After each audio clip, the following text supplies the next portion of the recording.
Avant de plonger dans cette histoire incroyable, pensez à vous abonner à la chaîne et à activer la cloche. Ici, chaque récit a quelque chose à dire, et vous ne voudrez pas en manquer un seul.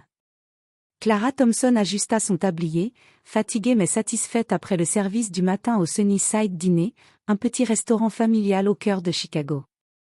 Les habitués étaient là, bavardant autour de leur café fumant, et le soleil d'hiver peinait à réchauffer les trottoirs gelés. Pourtant, ce matin-là, quelque chose attira son attention. Un homme, visiblement sans abri, s'était installé dans l'ombre de l'enseigne du dîner. Ses vêtements étaient sales, troués, et il tremblait sous le vent glacial. Clara sentit une boule se former dans sa gorge. Elle connaissait l'indifférence de son patron, M. Douglas, mais elle ne pouvait pas rester insensible. Elle prit une assiette, un sandwich chaud et un café fumant, et sortit discrètement. S'agenouillant devant l'homme, elle lui tendit le repas. Ses yeux fatigués s'illuminèrent d'un mélange de surprise et de gratitude. « Merci » murmura-t-il, la voix brisée par le froid et la faim. Mais à l'intérieur du dîner, M. Douglas la fixait, la mâchoire crispée. Clara sentit son cœur se serrer. Elle savait que son geste, bien qu'humain, n'était pas autorisé. Ce simple acte de compassion allait déclencher une réaction en chaîne dont elle n'avait aucune idée, et qui allait bouleverser sa vie en moins d'une heure. Alors qu'elle s'éloignait du sans-abri, un frisson parcourut son dos. Elle ne savait pas encore qu'un homme mystérieux allait bientôt arriver, bouleversant tout ce qu'elle croyait possible. Clara Thompson revint dans le dîner, les mains encore chaudes du café qu'elle venait de donner. Le froid de l'hiver avait laissé des traces rouges sur ses joues, mais elle se sentait légère, comme si ce simple geste de bonté lui avait donné un peu de chaleur intérieure. À peine avait-elle franchi la porte que M. Douglas, le propriétaire du dîner, l'attendait derrière le comptoir. Son visage était fermé, les yeux plissés d'un mélange de colère et d'incrédulité. « Clara » commença-t-il d'une voix dure, « qu'est-ce que tu pensais en donnant ce repas à ce vagabond dehors ?» Clara sentit son cœur s'accélérer, mais elle garda son calme. « Monsieur Douglas, je ne pouvais pas le laisser là, sans rien. Il avait froid et faim. Ce n'est qu'un sandwich et un café. » Douglas secoua la tête, exaspéré. « Tu ne comprends pas, Clara. On a des règles ici. On ne peut pas nourrir ces gens. Tu sais très bien que ça cause des problèmes. » Clara sentit une pointe de frustration monter en elle. « Je comprends, sœur, mais parfois, ce qui est humain est plus important que les règles. » Un silence pesant s'installa. Les clients habituels observaient la scène, certains intrigués, d'autres détournant le regard, mal à l'aise. Douglas s'avança de quelques pas, les mains sur les hanches. « Clara, je suis sérieux. Ce genre de comportement est inacceptable dans mon établissement. Je ne peux pas tolérer ça. » Clara baissa les yeux, sentant l'angoisse monter. Elle savait ce qui allait suivre. Et quelques minutes plus tard, Douglas lui tendit une enveloppe, « C'est ta dernière journée ici. Prépare tes affaires. » Les mains tremblantes, Clara ramassa ses affaires et quitta le dîner. Avant de franchir la porte, elle jeta un dernier regard vers Marcus, le sans-abri, qui lui fit un petit signe de tête reconnaissant. Ce geste silencieux réchauffa son cœur, malgré la douleur de l'injustice. Dehors, le vent glacé de Chicago la frappa de plein fouet. Clara sentit une colère sourde monter en elle, mais elle savait qu'elle devait garder la tête haute. Ce qu'elle ignorait, c'était que, 25 minutes plus tard, un homme mystérieux allait apparaître, et tout allait changer. Clara sortit du dîner, l'enveloppe contenant sa lettre de licenciement serrée contre sa poitrine. Le vent hivernal mordait sa peau, et chaque pas sur le trottoir glacé semblait plus lourd que le précédent. Elle n'avait jamais imaginé que sa compassion serait punie de cette façon. Les passants l'ignoraient, absorbés dans leur routine, certains jetant des regards rapides et indifférents. Clara sentait l'amertume monter en elle, comment un simple acte de bonté pouvait-il provoquer une telle injustice ? Elle longea la rue, essayant de chasser la colère et la tristesse qui l'assaillaient. Elle s'assit sur un petit banc, serrant son sac contre elle, et regarda Marcus, le sans-abri qu'elle avait nourri, disparaître dans l'ombre d'une ruelle. Un sentiment de culpabilité l'envahit, et si son geste lui avait causé des ennuis ? Mais elle se rappela ses yeux reconnaissants et comprit que sa décision était la bonne. Pendant ce temps, à l'intérieur du dîner, Monsieur Douglas retournait à ses tâches, satisfait de ce qu'il croyait être un avertissement pour le reste de son personnel. Il ne savait pas que Clara n'était pas du genre à se laisser briser facilement. Assise sur ce banc, Clara sentit son téléphone vibrer. C'était un message de sa sœur, Jenny. « Clara, ça va? Tu as l'air inquiète sur la photo que tu as envoyée ce matin. » Elle sourit faiblement et répondit, « Ça va, juste une mauvaise journée au boulot. » Alors qu'elle envoyait le message, un sentiment étrange parcourut son dos. Elle ne savait pas encore que, 25 minutes après ce moment de désespoir, un homme mystérieux allait faire irruption dans sa vie, bouleversant tout ce qu'elle croyait immuable.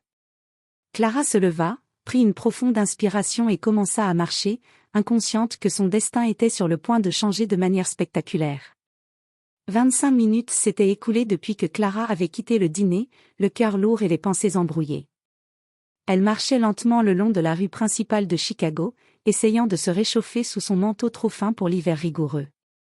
Chaque bruit de klaxon et chaque pas sur le trottoir glacé la ramenait à cette injustice, un simple acte de bonté venait de lui coûter son emploi.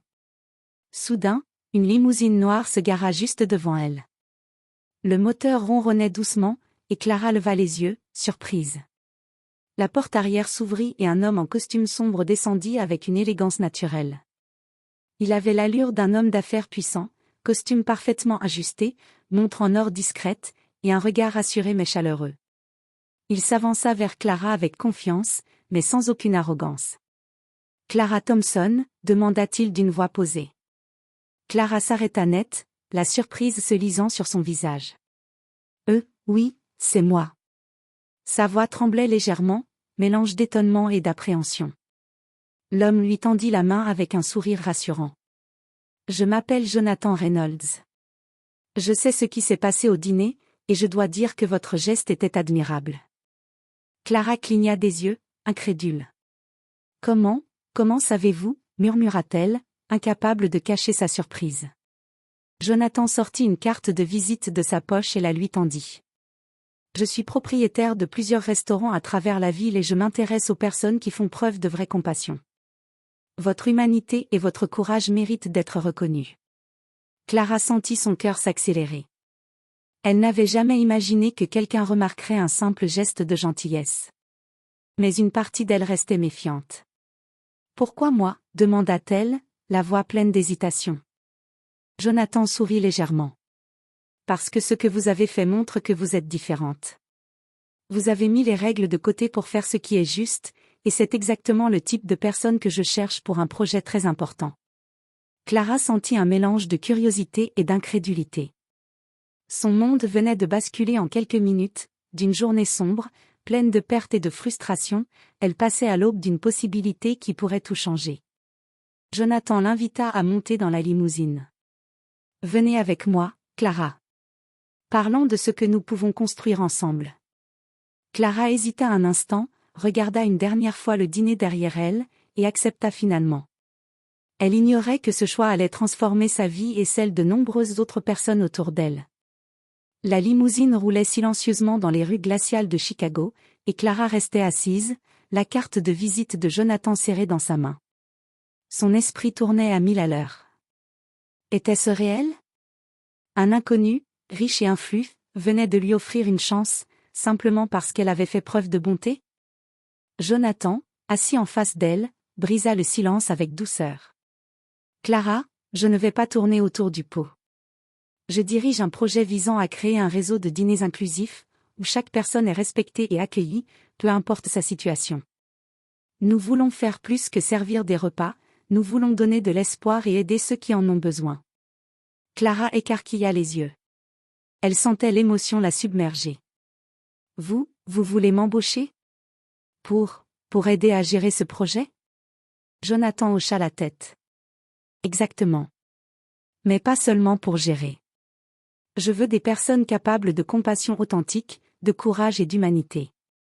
Des personnes comme vous. » Clara sentit un mélange de fierté et de doute. Tout ce qu'elle avait fait jusque-là, elle l'avait fait par instinct, non pour attirer l'attention ou obtenir une récompense. « Mais, je n'ai pas de diplôme en gestion ou en affaires.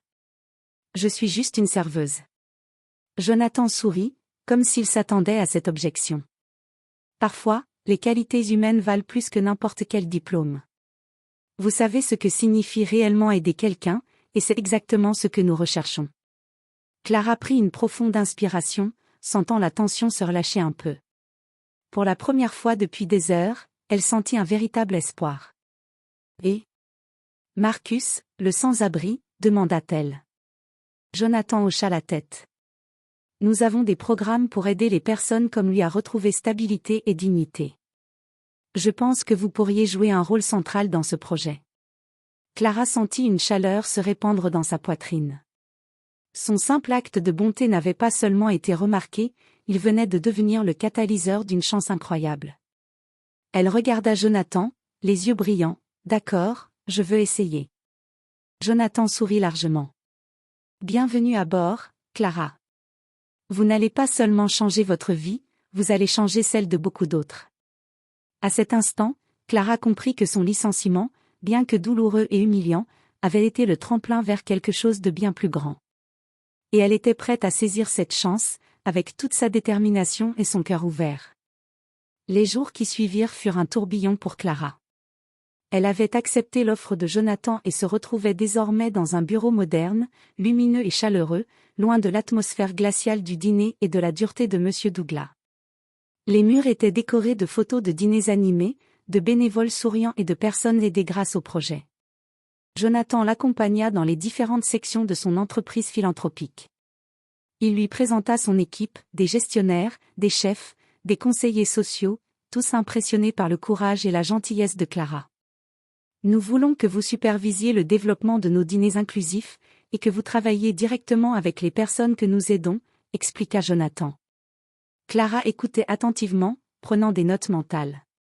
Chaque détail de la mission semblait résonner avec son propre désir de faire une différence. Elle sentait que son geste envers Marcus n'était que le début d'un chemin beaucoup plus vaste.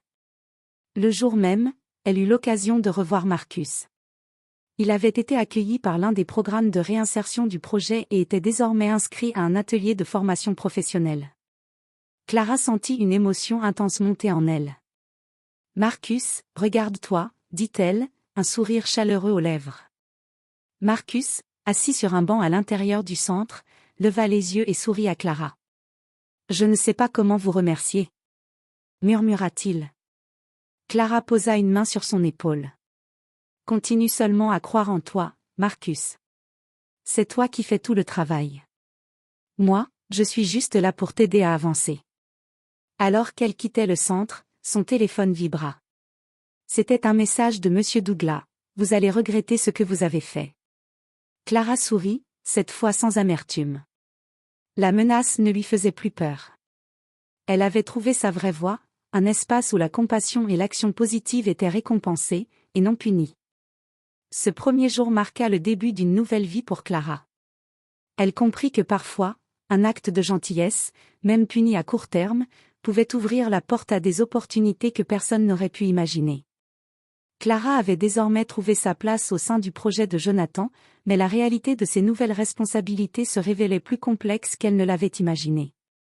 Gérer un réseau de dîners inclusifs impliquait non seulement de servir des repas, mais aussi de coordonner des bénévoles, de résoudre des conflits et de soutenir des personnes en difficulté, parfois traumatisées par la vie dans la rue. Ce matin-là, elle arriva au dîner pilote du projet, où un groupe de bénévoles s'activait déjà. Les sourires étaient présents, mais la tension était palpable. Un jeune homme, récemment sorti de l'atelier de réinsertion, avait refusé de suivre les instructions et criait dans la salle, accusant injustement l'équipe d'être trop stricte. Clara inspira profondément et s'approcha de lui. « Hey, je m'appelle Clara. Écoute, je sais que c'est difficile, mais nous sommes ici pour t'aider, pas pour te juger. » Le jeune homme la regarda, surpris par sa douceur et sa fermeté en même temps. Après un moment de silence, il baissa la tête et murmura « D'accord, je vais essayer. » Cette première confrontation rappela à Clara que la compassion seule ne suffisait pas. Il fallait aussi de la patience, de la diplomatie et une capacité à gérer des situations délicates. Plus tard dans la journée, Jonathan arriva pour faire le point. « Clara, je suis impressionné par ta manière de gérer ces situations. Mais n'oublie pas, notre objectif est aussi de rendre ces dîners financièrement viables, pour que l'impact soit durable. Clara acquiesça. Elle comprenait maintenant que le projet demandait un équilibre entre cœur et logique, entre humanité et organisation. Chaque décision avait un impact direct sur la vie des personnes qu'ils aidaient. Alors qu'elle quittait le dîner ce soir-là, Clara repensa à Marcus, au jeune homme qu'elle venait d'aider, et à tous ceux qui franchiraient la porte des dîners dans les jours à venir. Elle se rendit compte que son geste initial de bonté n'avait pas seulement changé sa vie, mais qu'il commençait à transformer celle des autres. Et cela lui donnait la force de continuer, même face aux défis et aux responsabilités écrasantes. Quelques semaines après ses débuts, Clara commençait à se sentir pleinement intégrée au projet de Jonathan. Elle connaissait désormais le fonctionnement des dîners, comprenait les besoins des bénéficiaires et savait comment gérer les bénévoles et les situations délicates. Mais ce jour-là, une opportunité inattendue allait tout changer. Jonathan l'appela dans son bureau, un espace spacieux baigné de lumière naturelle, avec de grandes fenêtres donnant sur la ville. Il tenait un dossier entre les mains et un sourire enthousiaste illuminait son visage. « Clara, j'ai une proposition pour toi. Nous avons été contactés par une fondation philanthropique internationale. Ils veulent financer l'expansion de notre réseau de dîners, mais ils veulent que quelqu'un de terrain, quelqu'un qui connaît les bénéficiaires, supervise le projet. » Clara sentit son cœur battre plus vite. « Moi » demanda-t-elle, incrédule. Jonathan hocha la tête. « Oui. Ils veulent quelqu'un qui incarne nos valeurs. Tu as montré courage, compassion et leadership. C'est exactement ce qu'ils recherchent. » Clara prit une profonde inspiration. C'était une responsabilité énorme, mais aussi une chance unique de transformer encore plus de vies. « D'accord, je suis prête à relever le défi, » dit-elle avec détermination. Dans les jours qui suivirent, Clara travailla sans relâche pour préparer le dossier et présenter le projet à la fondation. Elle visita les dîners, parla avec les bénéficiaires, et recueillit des témoignages émouvants qui montraient l'impact réel de leur travail. Chaque sourire, chaque parole de gratitude renforçait sa conviction que ce qu'elle faisait avait un véritable sens. Le jour de la présentation arriva. Clara, vêtue simplement mais avec assurance, se leva devant les membres de la fondation et raconta l'histoire des dîners, des bénévoles et des bénéficiaires. Elle parla avec passion, décrivant comment un simple geste de bonté, comme celui qu'elle avait eu envers Marcus, pouvait créer un effet boule de neige de changement positif. À la fin de son intervention, les membres de la fondation étaient visiblement touchés. L'un d'eux prit la parole. « Clara, votre engagement et votre humanité sont exceptionnels. Nous voulons soutenir ce projet et vous confier la supervision de l'expansion. » Clara sentit une vague d'émotion la submerger. Ce qu'elle croyait impossible quelques semaines plus tôt, être reconnue et responsabilisée pour sa compassion, devenait réalité. Elle comprit que parfois, la bonté était plus puissante que n'importe quel diplôme ou réseau de contacts, et que les actes sincères ne passent jamais inaperçus. Quelques mois après l'approbation de la fondation, Clara voyait enfin les résultats concrets de son travail. Les dîners inclusifs s'étaient multipliés à travers Chicago, et chaque établissement devenait un havre de chaleur et de dignité pour les personnes en difficulté. Un matin, alors qu'elle supervisait l'ouverture d'un nouveau dîner, Clara aperçut Marcus entrant avec un grand sourire. Depuis qu'il avait rejoint le programme de réinsertion, il avait trouvé un emploi stable dans la logistique du projet. Voir son ancien bénéficiaire transformé en collaborateur compétent remplit Clara d'une immense fierté. « Marcus » s'exclama-t-elle, s'approchant pour le saluer. « Regarde-toi. Tu es incroyable. » Marcus sourit humblement. « Je n'y serais jamais arrivé sans toi, Clara. Tu as cru en moi quand personne d'autre ne le faisait. » Clara sentit ses yeux s'humidifier. Elle comprit que ce qu'elle avait accompli n'était pas seulement professionnel, mais profondément humain. Elle avait transformé des vies, y compris la sienne. Peu de temps après, Jonathan organisa une réunion spéciale pour célébrer les succès du projet. Clara se tenait devant l'équipe, écoutant les témoignages des bénéficiaires, des bénévoles et des collaborateurs. Chacun racontait comment un petit geste, un soutien ou une oreille attentive avait changé leur quotidien. Alors que la réunion se terminait, Jonathan s'approcha de Clara et posa une main sur son épaule. « Tu vois, Clara ? Ce que tu as fait au dîner ce matin-là avec Marcus, c'était le début de tout ça. Ton courage et ta compassion ont créé un effet boule de neige. Clara sourit, mais une pensée persistait dans son esprit, elle n'avait jamais imaginé que son geste serait récompensé de cette manière. La douleur de son licenciement semblait désormais lointaine, remplacée par la satisfaction de savoir que chaque action positive avait sa valeur et son impact. Ce soir-là, en rentrant chez elle, Clara réfléchit à tout ce qui s'était passé. Elle avait commencé par un simple acte de bonté, et maintenant sa vie avait complètement changé. Elle comprit que parfois, les plus grandes récompenses viennent quand on fait ce qui est juste, sans attendre de reconnaissance. Mais, au fond d'elle, une intuition persistante lui murmurait que d'autres surprises l'attendaient encore. Les mois avaient passé, et Clara Thompson était devenue une figure respectée et influente dans le projet de dîners inclusifs. Son visage commençait même à apparaître dans des articles de journaux locaux et sur les réseaux sociaux, non pour sa richesse, mais pour son engagement et sa compassion. Un matin, alors qu'elle supervisait un dîner récemment ouvert dans un quartier défavorisé, un petit attroupement se forma à l'extérieur. Curieuse, Clara s'approcha et vit un groupe de photographes et de journalistes l'attendant. Au centre de l'attention, un homme s'avança et déclara avec un sourire, « Clara Thompson, nous voulons vous remettre cette reconnaissance pour votre contribution exceptionnelle à la communauté. » Clara sentit son cœur s'emballer. Elle n'avait jamais cherché la reconnaissance, elle voulait simplement aider. Mais recevoir ce prix officialisait ce que son instinct lui disait depuis longtemps, chaque geste de bonté a un impact durable. Dans la foule, Marcus se tenait aux côtés de Jonathan, applaudir et sourire fièrement. « Regarde ce que tu as accompli, Clara, » murmura Jonathan. Et ce n'est que le début. Clara monta sur scène, émue, et prit la parole, « Je n'ai pas fait cela seule.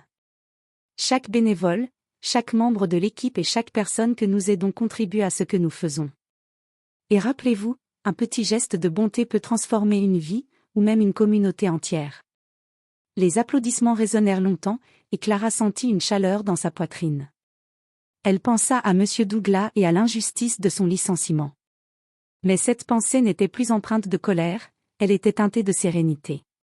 Ce qui semblait être une punition injuste avait ouvert la porte à quelque chose de bien plus grand, bien plus significatif. Alors qu'elle descendait de scène, une intuition étrange la frappa. Malgré tout ce succès et cette reconnaissance, Clara sentait que la vie lui réservait encore une surprise, une rencontre ou un événement qui pourrait transformer sa vie et celle de son entourage d'une manière qu'elle n'aurait jamais imaginée. Et, en arrière-plan, une limousine noire se gara discrètement près du dîner, signalant que le prochain chapitre de sa vie était sur le point de commencer. Le soleil de fin d'après-midi baignait Chicago d'une lumière dorée, et Clara Thompson se tenait devant le tout dernier dîner du projet, prêt à être inauguré. Autour d'elle, bénévoles et bénéficiaires s'affairaient, décorant l'espace avec des banderoles colorées et des fleurs fraîches. L'atmosphère était festive, remplie de rires, de conversations et de gratitude. Marcus, désormais coordinateur du dîner, s'activait pour accueillir les premiers invités. Clara le regarda et ressentit une fierté immense, il n'était plus l'homme sans abri qu'elle avait rencontré il y a quelques mois, mais un collaborateur compétent, confiant et épanoui. Alors que l'inauguration battait son plein, la limousine noire aperçue quelques jours plus tôt s'approcha discrètement. Jonathan descendit avec un sourire malicieux, suivi d'un groupe de journalistes et de photographes. Clara sentit son cœur s'accélérer. Il y avait quelque chose de spécial dans cet événement, au-delà de la simple ouverture du dîner. Jonathan s'approcha d'elle et, d'une voix pleine de chaleur, déclara « Clara, tu as non seulement transformé des vies, mais tu as aussi inspiré notre ville entière. Aujourd'hui, nous ne célébrons pas seulement un nouveau dîner, nous célébrons ton courage, ta compassion et ton leadership. » Puis, dans un geste symbolique, Jonathan remit à Clara une clé en or gravée de son nom. Cette clé représente tout ce que tu as accompli et tout ce que tu vas encore accomplir. Ce dîner et tous les autres sont désormais aussi les tiens. Les applaudissements éclatèrent. Clara sentit une vague d'émotion l'envahir. Elle repensa à son licenciement humiliant au Sunnyside Dîner, à ce moment où elle avait cru que sa bonté avait été punie. Et maintenant, tout avait changé, sa compassion avait non seulement été reconnue, mais elle avait créé un véritable mouvement capable de transformer des vies. Marcus s'approcha et, avec un sourire radieux, dit « Clara, merci pour tout. Tu as cru en moi quand personne d'autre ne le faisait. Et regarde-nous maintenant. » Clara posa une main sur son épaule et répondit, les yeux brillants, ce n'est pas seulement moi, Marcus. C'est nous tous, ensemble. Chaque acte de bonté compte. Alors que le soleil se couchait sur Chicago, Clara regarda la ville depuis les grandes fenêtres du dîner. Elle comprit que la vie avait un étrange sens de la justice, les actes de bonté, même punis à court terme, finissent toujours par créer des merveilles. Et dans ce moment de paix et de satisfaction, Clara sut qu'elle venait de commencer le véritable chapitre de sa vie, un chapitre où compassion et action pouvaient changer le monde, une vie à la fois.